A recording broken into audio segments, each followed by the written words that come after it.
વરસાદ ખાબક્યો ભુજમાં ઠેર ઠેર વરસાદી પાણી ભરાઈ જતા વાહન ચાલકોને ભારે હાલાકી પડી રહી છે। બસ સ્ટેશન વિસ્તારમાં પણ પાણી ભરાઈ ગયેલા નજરે પડી રહ્યા છે, જેના કારણે થઈને રાહદારીઓ પરેશાન થઈ રહ્યા છે। સતત વરસાદ જોકે હજી ચોમાસાની શરૂઆત છે, મેઘરાજા મન મૂકીને અહીંયા વરસી રહ્યા છે। વરસાદ પડી જાય છે, પરંતુ ત્યારબાદ ભરેલા વરસાદના પાણી જે છે તે કલાકોના કલાકો સુધી નથી ઓસરતા અને તેને લઈને અનેક પ્રશ્નો અહીંયા ઉઠી રહ્યા છે।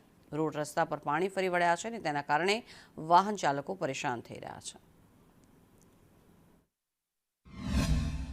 કચ્છમાં પણ મેઘરાજા મન મૂકીને વરસી રહ્યા છે। જે રીતે કચ્છમાં વરસાદ પડ્યો છે તેના કારણે હવે પાણી ભરાવાની સમસ્યા પણ અનેક જગ્યાએ જોવા મળી રહી છે।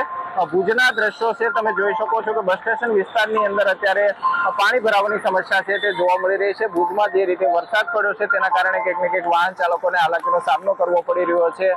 બસ સ્ટેશન વિસ્તારમાં દર વર્ષે માત્ર થોડા વરસાદમાં અહીંયા પાણી ભરાવાની સમસ્યા જોવા મળતી હોય છે।